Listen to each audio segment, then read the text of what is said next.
Chapter 49. War. Day 1 of the 18-day war. As the war was about to begin, and the armies assembled on either side, Arjuna felt a growing uneasiness. He asked Lord Krishna, who had volunteered to be his charioteer, to take him to a position where he could observe both armies. As Arjuna looked at the opposing side, and his eyes fell on his many friends and family, including his beloved grandfather Bhishma and his revered teacher Drona, Arjuna fell into deep despair. He dropped his weapons and declared, "I will not fight. What value is this poor earth if it means my hands would be stained with the blood of these valiant warriors?" Arjuna slumped back into his seat and looked to Lord Krishna for guidance. It is at this point that Arjuna, humbling himself as the student, Lord Krishna reveals his true form as the ultimate teacher. Time stops, as Arjuna is shown the workings of the universe and the nature of individual man. Many miles away in Hastinapur, the blind king Dhritarashtra asks his counselor Sanjaya to inform him on the proceedings of the war. Sanjaya, gifted with divine sight, becomes privy to the conversation between Lord Krishna and Arjuna, and relays the wondrous message, sights and sounds conveyed by Lord Krishna. This message in time becomes known as the Bhagavad Gita, the Song of God. Once Lord Krishna had finished his discourse, Arjuna is once again revitalized and certain in his duty to restore the balance of justice over injustice.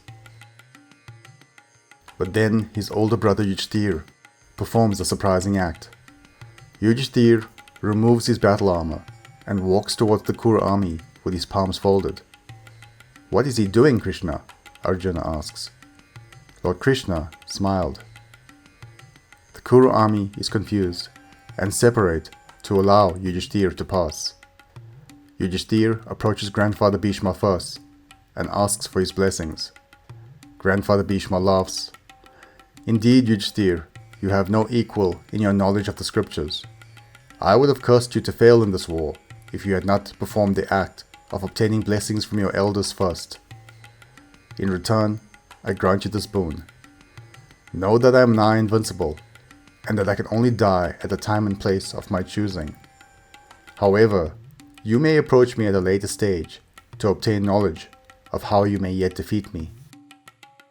Yudhishthir thanks Bhishma, and then obtains blessings from his teacher Drona. Drona advises Yudhishthir that while he holds weapons in hand, he is undefeatable in battle. Yudhishthir then takes his blessings from his teacher Kripa and his uncle Shalya. Before he returns to his army, Yudhishthir calls out, "If there are any among the sons of Dhritarashtra who wish to switch sides, you may do so now. This way, at the end of the war, the king will have at least one son remaining who can perform his last rites."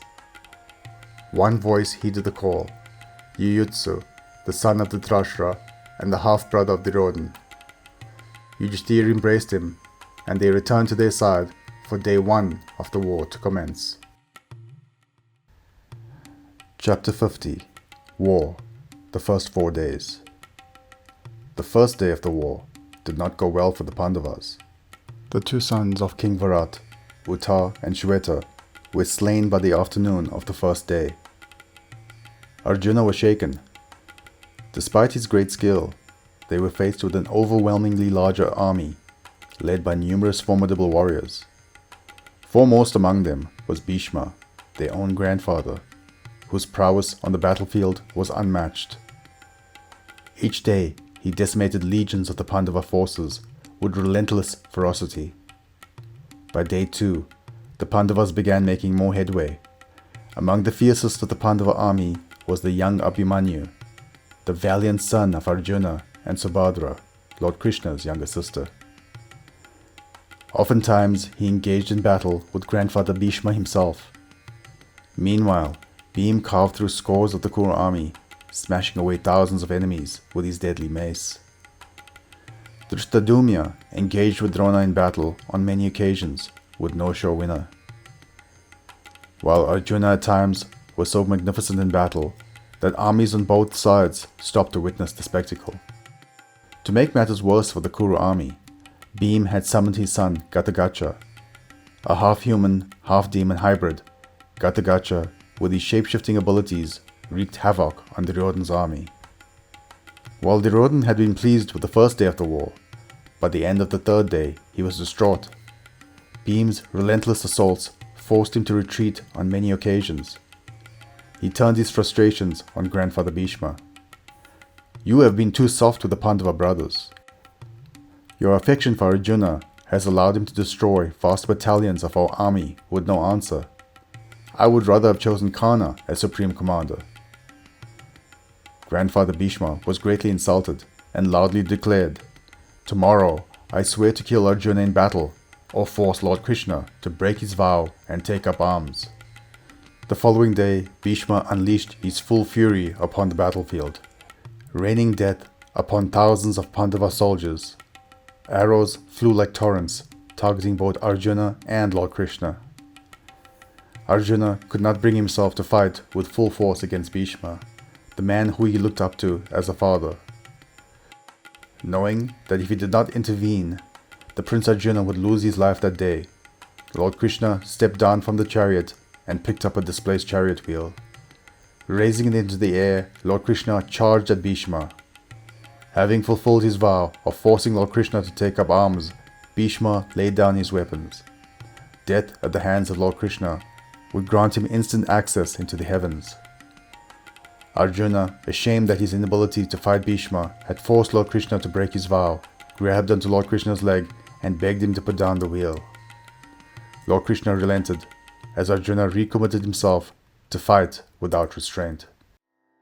Thank you for watching so far. I hope you enjoyed.